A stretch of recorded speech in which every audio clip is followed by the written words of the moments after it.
Z Miller of the Triple Threat Comics YouTube channel, or Triple Threat Comics podcast has been called recently. Welcome. Tonight we actually have a very special guest. Again, all my guests are special. She's a very talented writer coming all the way from Sydney, Australia. So please welcome Nicole Kane. Hey everyone. Welcome to the show, Nicole. Thank you. Thank you for having me. Of course, of course. What time is it over there?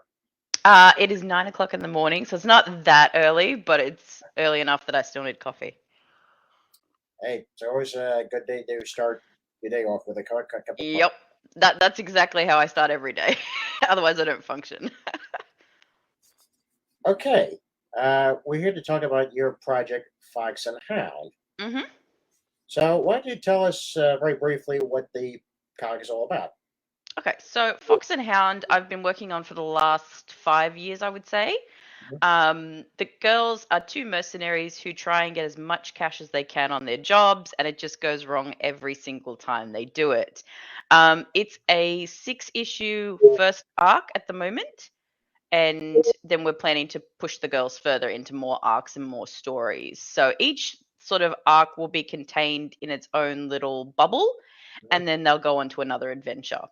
So Wow. yeah, Chris and I have been working on this for a while. We really, really love the girls. It's sort of turned into a passion project of ours.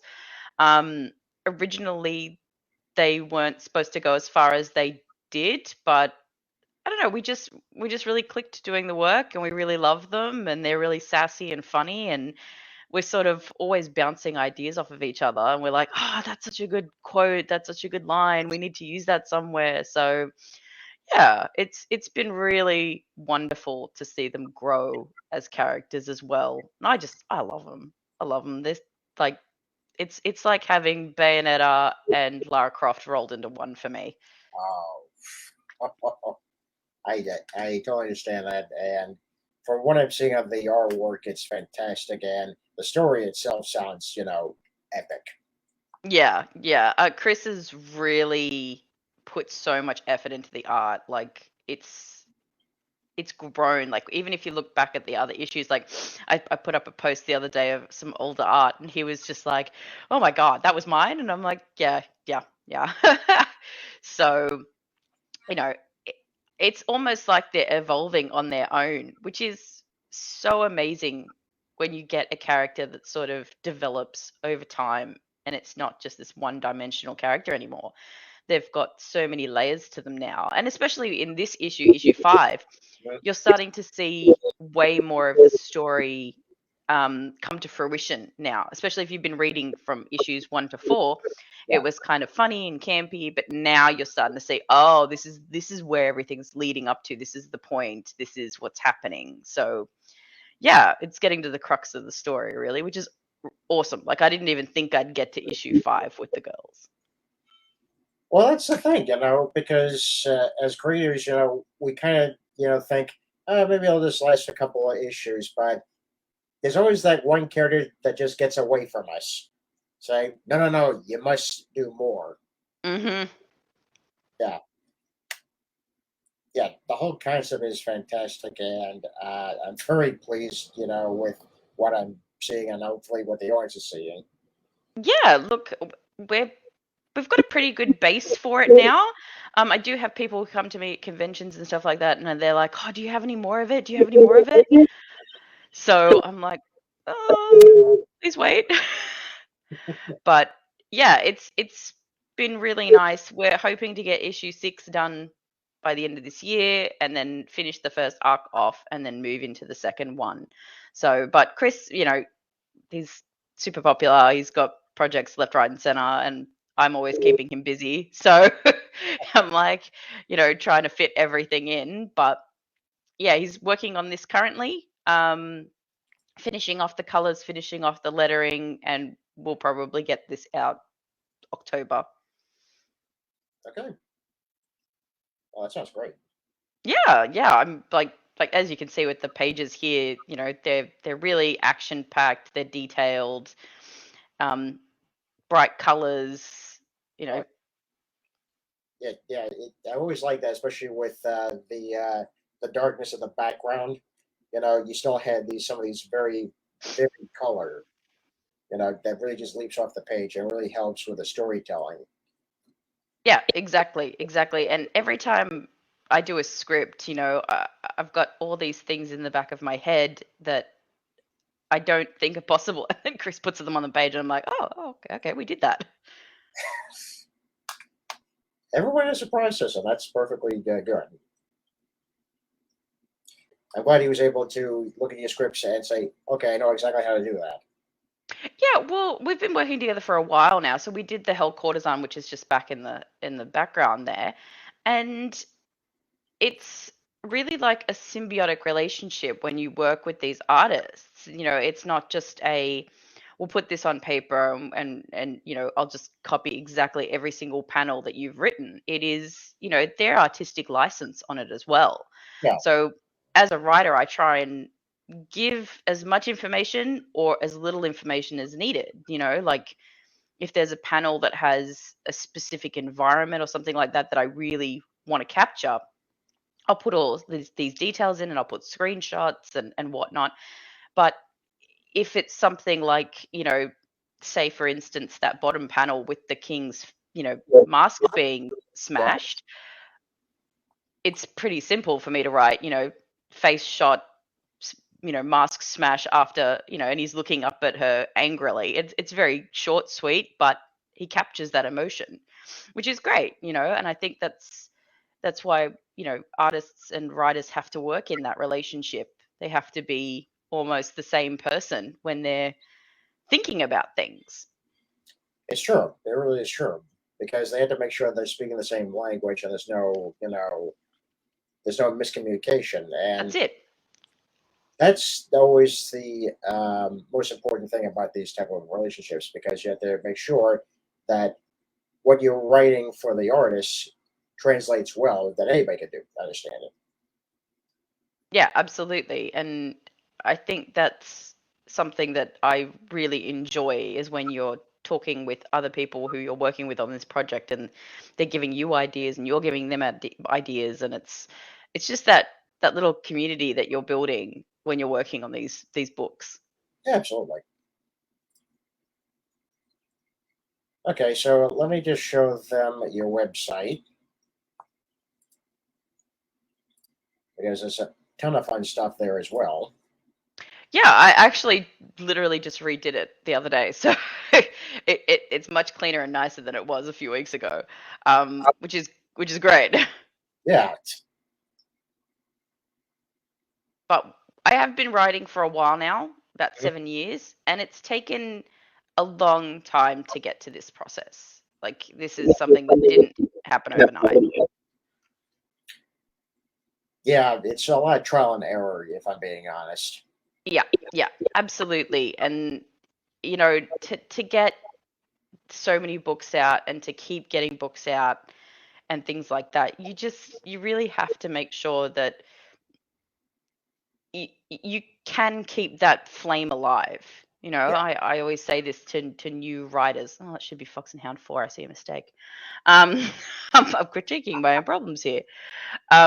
But it's things like that that keep you going when you're doing these projects. You can see the physical book at the end of the day and you go, oh, look, I've done that. And especially when you look at something like this on my website where you can see all the different books, you sit there and you're like, wow, that's so much stuff that I've accomplished. yeah. Uh, there's nothing like holding a physical book in your hand, especially something you worked on. What's even rewarding is, as you said earlier, that people are coming up to you saying, "When's the next issue? Do you have the next issue?" Hmm. Yeah, Yeah, I, it makes you really happy when they come back and they look at your work and they're like, "Oh, is that new? Is that new?" And you're like, "Yes, yes it is."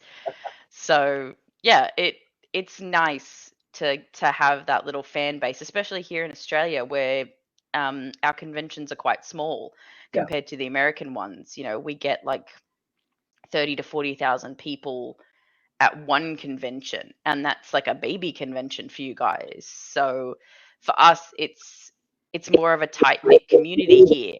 And it's nice because you get to sort of know these people over time, and you're like, having a chat, and you're like, oh, what are you working on, or what are you doing? And then when your fans come back, you're like, oh, hey, I got this stuff, do you want it? And it's just great. I love it. I wouldn't trade it for the world. So That's a fantastic feeling. But I have to ask though, do you think at some point that maybe some cosplayers might dress up as your characters? God, that would be like, I think that would be cherry on the cake for me. I was a cosplayer before I did this. Ah, So yeah, I did cosplaying like nationally around Australia. I was traveling to all the conventions, and I would compete like crazy. Um, Unfortunately, the community back then again was quite small. It was a bit toxic, yeah, and I just went, I'm done. I'm done with this. And that's actually how I found comics. I wanted something more casual to cosplay. I wanted something a little bit more fun, and I found Batwoman. And that's when I found the scripts in the back of comics, and I was like, you know what, I can do this. I looked at Greg Rucka's script. I'm not Greg Rucka, and like he's the man to me. But I he, looked at his work, and I thought I can do something of a variation of this. I can do my own thing, and that's where it basically started from. I would die if somebody cosplayed my work. If somebody rocked up to a convention as Fox and Hound, I don't know what I'd do. I think I would fall over, especially because they're quite saucy outfits as well. So, you have to be obviously very brave to do oh that. yeah, yep. So, and I don't expect them to do the tail the way that Fox has her tail. Yeah, but yeah, that's the thing. That's the thing, because people are very passionate about the characters, especially with indie books, because then you can say, well, who's that character? Oh, it's from Hmm. the book. You should check them out. Yeah, so I'm starting to see more and more of that. So I would not be surprised down the line if you actually get cosplayers as Fox and Hound. I would not be surprised. Oh, look, it would be amazing. And if they came by the booth, I'd be thrilled. And I think Chris would just die as well. We would be so happy. And, maybe down the line, especially when we start getting more and more of the big graphic novels of them, you know, we're hoping to have it sort of grow, and maybe down the line somebody will cosplay it. It'd be great. And they've got different outfits too, so who knows? They don't have to take the, most see-through one. Well, they don't have to. Yeah, they could, but they don't have to. But They yeah, could. It'd be nice if they could, but but yeah, no, the books are still going, and I've got different characters. Like there's Queen Bee, which is more of a sort of French Revolution kind of outfit. Hell Courtesan obviously is the Japanese style. Your Highness, which is the next one coming out next year. That's more of a sort of fantasy, um, not military, but more like armor. So as you can see, it's quite detailed there. yeah. Um, and oh god, that I love that story. Like that's come from my childhood. So Wow. I'm very proud. Yeah, yeah. Um, I love writing things that people don't necessarily know about, Mhm. like the Hell Courtesan. 100%. That was a bit of an obscure story about Jingoku, which is a courtesan from Japanese history. And we found the story because Chris was fantastic at drawing sort of Japanesey inspired art. That's why we chose it. But the story was so unknown that when we brought it sort of into this time frame and put it in the comic book format, we really could elevate this older traditional tale into the modern setting. Wow. Yeah, it was great. Look, it was fantastic to do, and we were so glad that it fit with the comic book genre. We actually saw the original artwork when it came to Sydney from Japan. Wow. How'd that look? It was beautiful. Oh God, it was stunning. And Chris and I went together, and there was one page up on the wall, and we were literally, I think, just drawing it or had drawn it, and we got so excited to see it. We were like two little schoolgirls in front of this painting.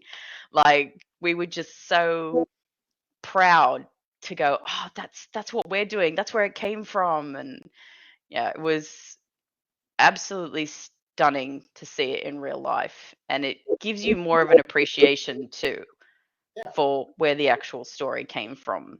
So we actually put that in the back of the book. We put the photos that we took at the exhibition in the back of the book to show people where the original art came from. that's fantastic. Yeah, yeah. So we put a lot of thought into what we do, which is nice. It gives you a bit more of a depth to the work as well. I am very pleased. I'm stunned. I am stunned. I don't I get that. try. I try. If I do this like 2000%. I don't do this like, oh, I'll just make it whenever. Okay, so let's show everyone your Kickstarter right now. Let me see here. Yes, I saw it on the Kickstarter. You actually have 4 days left on it, I believe. Yes. It'll change over, I think, at 10 o'clock to or 11 o'clock to 3 days. So Okay. yeah, because Australian time is different here. But yeah, we don't have long left on it. It is currently funded at the moment, but if anybody wants to sort of jump on and get their issues, get the rewards before they go, usually we try not to double up on the rewards. So when we do a Kickstarter, it's sort of the only time you'll get that reward. Especially the standees and stuff like that, the mouse pads that we've got available. We won't be printing those again. So if you guys want them, make sure that you jump on and grab all the fun stuff, because yeah, I think this campaign has been actually really fun to do. It's We've got a lot of interesting stuff, and that was at request of some of the people on the Kickstarter. They actually asked for it when we launched. They were like, "Oh, what about this? And what about this?" And I was like, "I can add that, I think." Hey, that's the fan base. That's your fan base talking. That's right. That's right. And it was great because I hadn't even thought of doing that. And yeah, when people sort of came back and went, "Oh, what about these? What about these?" I was like, "Oh, yeah, I can see what I can do." And we went from there. So it's been nice, and I found some artists. I love connecting with artists when I do Kickstarters because I get to find some pinup artists, and I get to sort of look at their work and review what they've done, and then I get people's variations on Fox and Hound. So in this Kickstarter, we have sort of a fantasy monster girls print, Ooh, which was just awesome when I got it back. I was so excited. And then we've got sort of a more Japanesey kawaii sort of style of the girls. So it's really awesome to be able to see other artists drawing them in their style. all right. Now, Yeah, here's so a as you question. can see them there. Yeah, It's right. it's nice. It's really cool, and it's kind of their take on my girls, and I love them. I've got all the prints at home, and I keep them. I do want to hang them up at some point, but I'm renting at the moment, so I'm like, okay, well, maybe when I get my own house, I'll put them up on the walls. Okay, so these are the standees right Mhm. Yeah, the standees. I'm actually getting big 30 centimeter ones of them printed for the conventions. now. So super excited to see what they look like when we get them. Very excited. I think they got to be a knockout. I think people are just going to go up to your booth immediately when they see these. Yeah, yeah, I'm hoping that that's what will sort of bring people over and go, "What the hell is that?" And you're just like, "Ah, let me explain." You know? Yeah, the prints they look incredible, and I hope when you actually bring them to the conventions, which I know you will, I hope they sell it immediately. I'm sure they sell it immediately. Yeah, well, the conventions are really cool because people do ask for different prints and things like that. Sometimes I take them, sometimes I don't, depending on what I'm doing or where I'm going. If I'm doing an interstate one, I pretty much fill the suitcase with books. But if I'm doing a Sydney one, definitely the prints are always there. And I give away free ones too if people buy the whole load of the comics, or if you're a regular at my booth, I'll always chuck in a free print. You know, as you can see, there is a bundle there with all of my previous prints. I absolutely love them. Yes, I can And then see we've it. got all the standees. It looks like you got a T-shirt, I believe, and a shot Yep, glass. yep. So there's some of the older rewards that I've had in the past. Mhm. A lot of people have asked me for them if I've still got them. I still have about 6 shot glasses left, I think. Oh, I do sell them at the conventions and things like that, and I do sell the T-shirts at conventions. But I have a few left, so I thought, I'll pop them up on here just in case people from the past who have never backed the rewards can grab them at this point.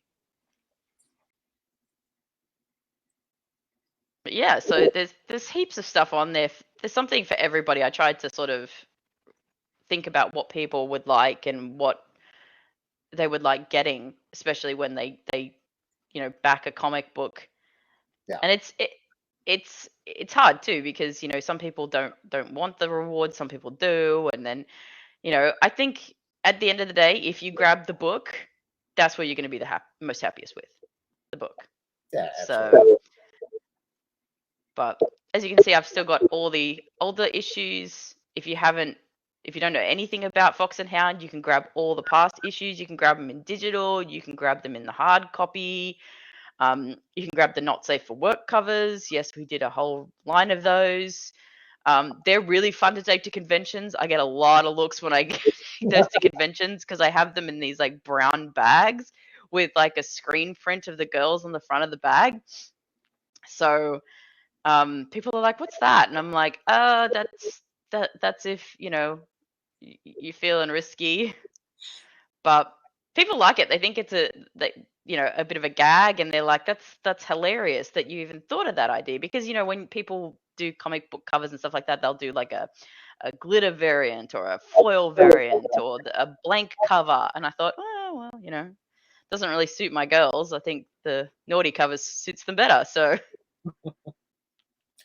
Hey, whatever works. that's it. That's it. So, but I put the mouse pads in here because I actually want one of these. So I was like, well, if I'm going to be printing one for myself, I'll see if anybody else wants one. Now So that's now that's very clever. That's very clever. yeah, so they've got the armrest, where the boobs are and everything like that. So I'm going to get a Hound one for myself. And I just thought it was the most hilarious idea. I saw it because somebody put up a Deadpool one or something like that, and I was just like, oh man, they look great for my girls.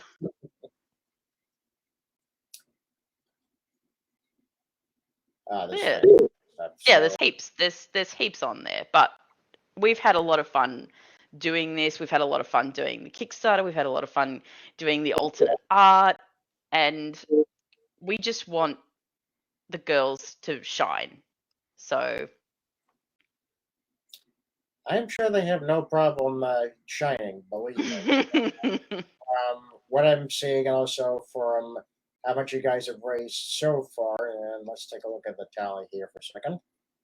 Ah, well, of course, this is obviously in U.S. obviously currency, but yep, still, that's pretty impressive, especially if you already made hit your goal already. So this is very good.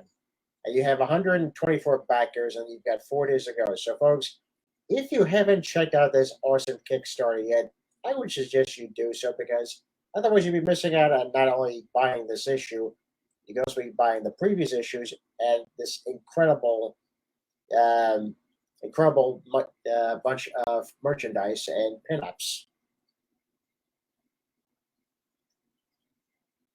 And oh we'll be yeah, ashamed. We'll be ashamed if you missed it. yeah.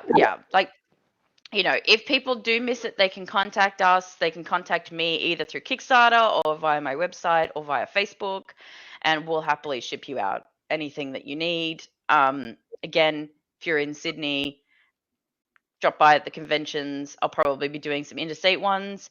I'm hoping to get overseas at some point, maybe next year, maybe the year after. I'm not sure yet, but I would love to visit my guys overseas. Have a lot of friends who I'm owed some dinners and coffees with. So, I would love to get over there at some point and actually visit now that the whole COVID pandemic thing is over. I know. Yeah, it would be nice to get over to America and actually do one of your conventions. I know some friends of mine have done a few of them and they've come back and they said it was the best experience they've ever had. So, yeah, that would be awesome at some point. But for the moment, I'm here in Oz, and if anybody thinks about coming to Australia, please do. And try and time it with the convention so you can see me. But it's nice. It's nice. So Yeah, that was actually my next question. I was going to ask if you had considered going overseas to America to do some of the conventions there, but you've already answered that question. yeah, absolutely. I want to. Probably New York Comic Con, maybe Chicago, Emerald City, sort of those ones. Anything that's big on the comics, I would probably look at doing. I probably have to ask my friends who have done a few of them which one they recommend, which one they thought was the best, and then kind of time it with flights and stuff like that. And I know a friend of mine wants to come with me. I know my parents have done New York before, not the convention, just New York. So I probably maybe even drag them along and say, look, guys, because they're getting older and they want to do one more holiday. So I'd be like, look, you can come with me and, Yeah, I'll book everything and you can just go and enjoy.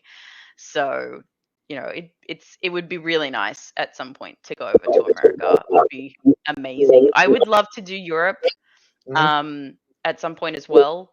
I've got family who live in Europe, so I could probably do a bit of a double trip and go and see them, which I, would be nice. I would start planning. I would start planning. Because, Yeah, yeah, yeah. So, well, I have family who live in Poland, so I'd probably drop in and see them, and then maybe try and time it with a European convention. I know that the Italian ones are pretty cool, oh, so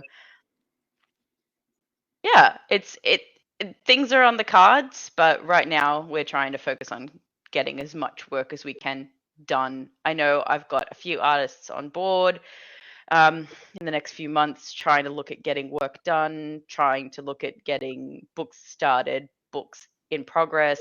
Poor Chris is inundated with my work. I feel sorry for him. Every time he's like, "Can I finish this?" I'm like, "No, here's 4 more projects." um, so he's got his own folder in my drive as well, which is hilarious. So it's great. It's great to get on with things and make sure that work is flowing. I think that was one of my biggest things when COVID hit. Um, it was really hard to sort of keep that motivation to get work going. And yeah, now I've kind of found it again and gone, okay, well, we're back in the full swing of things. Conventions are back, people are back. Let's get back to it. yeah, absolutely. It did slow a lot of things down, obviously, especially going to conventions because at that point it was like 3 years and I was like, I miss going to conventions. I miss seeing Hmm. comic friends. I miss talking to people. You know, so Yeah, one it was hard. yeah, yeah. So once it ended, I was like, okay, good. Now I can go see what's going on in the comic book world. Yeah, exactly. And I hated it. Like it was hard. It was not easy, and you kind of just felt like you were fading into the background, and it's like, okay, well, what do I do? But it's good that it's over. It's good that everything's back to normal now, and I've got a convention coming up in September, so I'm really looking forward to that. Super excited to go and see everybody again. That's fantastic, and I hope to God you have some of the stuff with you. With Yeah. you. Yeah, we'll have issue 5 and all of the stuff that comes with it for issue 5. And we've got another book as well, which is the Objects of Virtue. It's kind of like a little anthology series that I've done with other artists. So we'll have that on the table, which is going to be exciting. Very nice. Very nice. Very nice indeed. It's good. It's good. It's good to have stuff to do, I think, too, and especially if you're a writer. You're mostly just looking at scripts all day, and it's hard to see the end product sometimes. You're looking at words on a page. Yeah. But for anybody who wants to start writing, I urge you to just give it a shot. Give it a try. See where you go with it, because when you get that art back for the first time, it is the best feeling in the world. Like when you see those characters that you've written come to life, nothing beats that. You hear what the lady said, folks? Especially becoming comic creators. I've said this multiple times on my show. If you want to be a comic creator, you have to actually do the work. That means, even if you have to write some, not really bad, but not really good stories or scripts, just to get that one that works, it's totally worth it in the end when you see the final product and you're seeing the printed pages, and you're seeing someone actually purchase them and said, "This is fantastic. You're doing great work." It's all worth it. Yeah, it's all worth it. And if people want to start, I would say start with something small, start with like a 10 page, or like jump on online, Facebook, try and find somebody who's doing an anthology.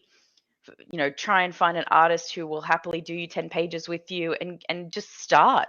That's where I started. I started in small anthologies, and then I progressed to my own work. And I made so many mistakes in the beginning, so many. Like I looked back at one of my older scripts a while ago when I was cleaning out my drive, and I was like, oh God, that's terrible.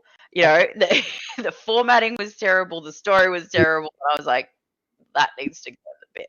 But it's where you start, and it's cool to see how far you come after so many years. Like I just did a post on Facebook about my tables at the conventions over the years, and you see me go from almost nothing on the table to this massive grand display of books and posters and color, and it's nice to see through the years where it's all gone, which is really cool. And I think once people try and when they start doing that, they're going to realize that it is a bit of a drug, and you'll get addicted to it real quick. It's true. It's very much true. Yeah. So, like I said, Fox and Hound issue 5 is on Kickstarter right now. It's got 4 days to go. So, if you haven't purchased it, I do it now. Yeah. Like I said, issue 6 will be on its way, and then we'll close out that first arc, and then continue on with more. So even if people, you know, um, get to the end of this one, they can jump onto the next arc, and it'll just have like a few snippets reviewing the first one, and then it'll be a totally different story. So Chris and I decided that we really want people to be able to pick up each graphic novel and it be able to be read without having to read a previous one. Or if you don't have the first one, you could pick them up and they kind of link. So we really did think about where we wanted these stories to go. Oh, And like I said, the girls are sassy, they're funny, they're campy, they're just a little bit of light in some of the dark books that I write. I write a lot of horror. Unfortunately, I haven't got a lot of it out yet, but I love horror. And it was so different to write the girls, who are completely left field and opposite to that. But yeah, a lot of people sort of, when I do work and things like that, they give me the different genres. And unfortunately, one of the best things I write is romance, and I absolutely hate writing romance. I hate it. I try to avoid it at all costs. But when people give me a really, really like heavily romantic story, it works. And I'm like, oh, I don't want to write that. I don't want to do that. I want blood and gore. Give me blood and gore. have you thought about combining the two? Look, I have, but at the moment I'm sort of working on fantasy mostly.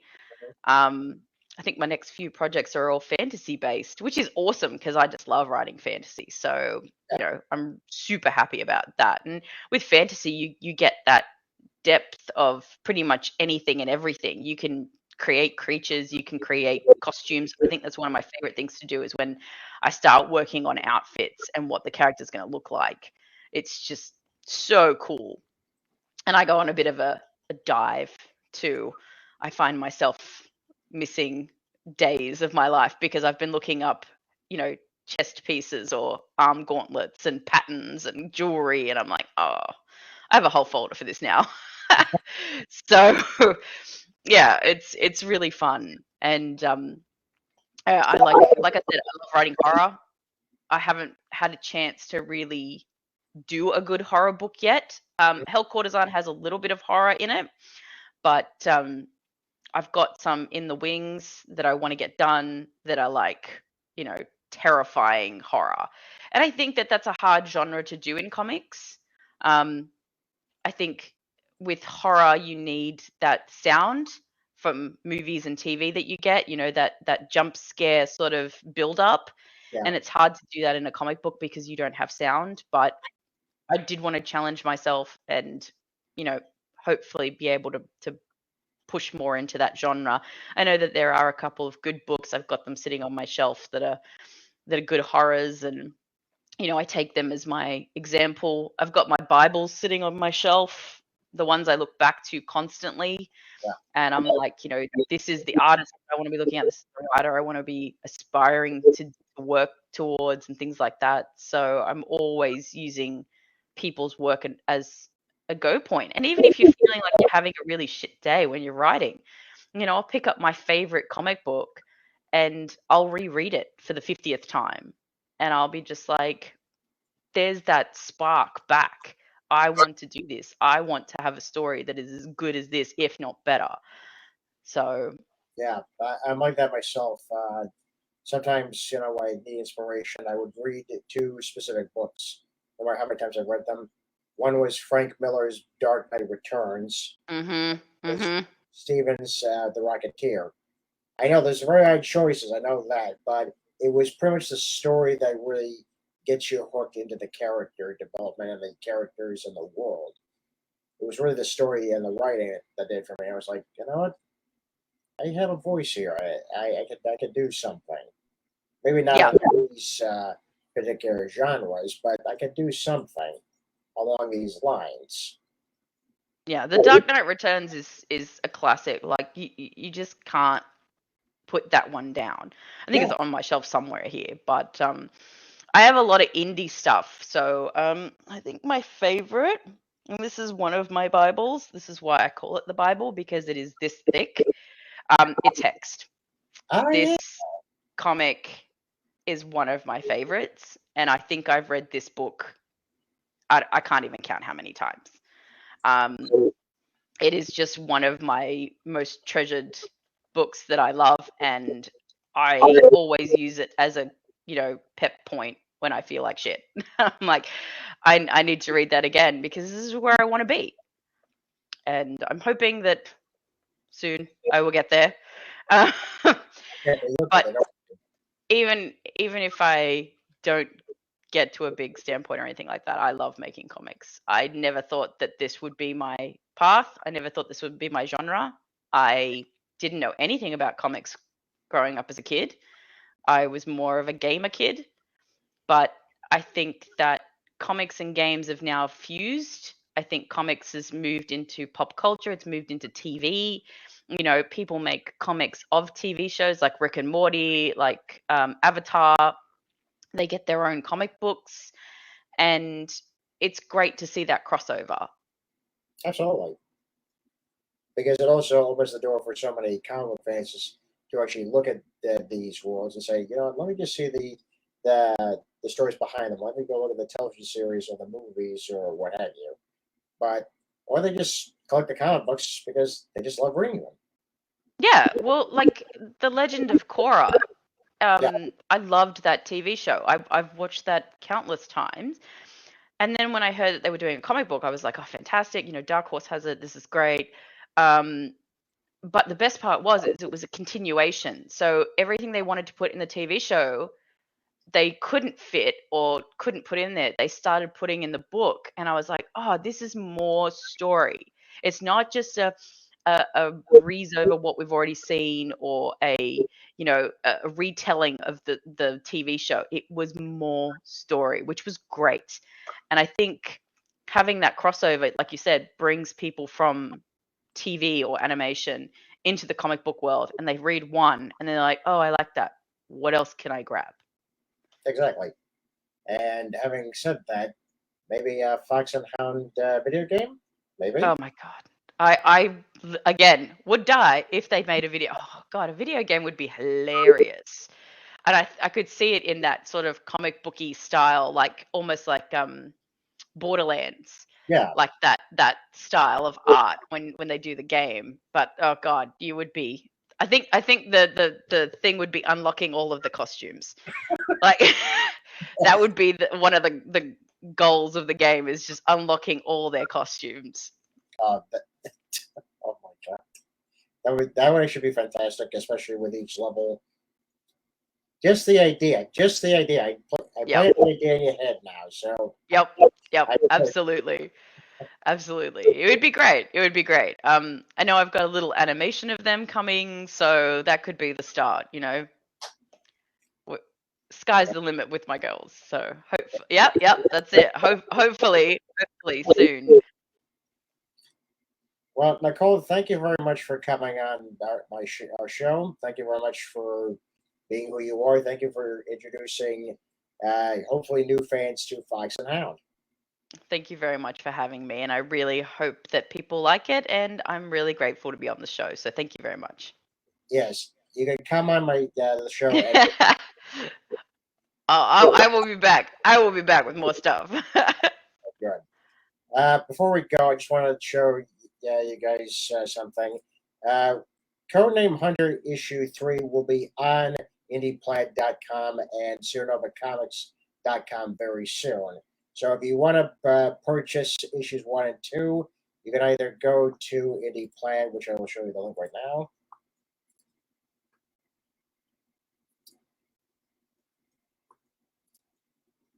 Yeah, here we go. Yeah, if you want to purchase issues 1 and 2 right now, you can go on IndiePlanet.com and you can see,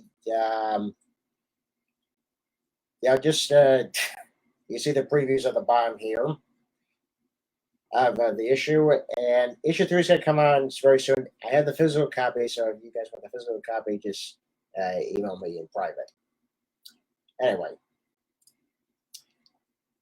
Well, that's it for us here at Triple Threat Comics. I'm Ian Miller, and this has been my guest, Nicole Kane. And you guys have a very good night. And Nicole, I hope you have a very good morning. Thank you. See you next time, folks. Also, be sure to actually follow us on our social media accounts, including Facebook, Twitter, Instagram. And if you'd like to follow us on YouTube, just hit that like button and subscribe.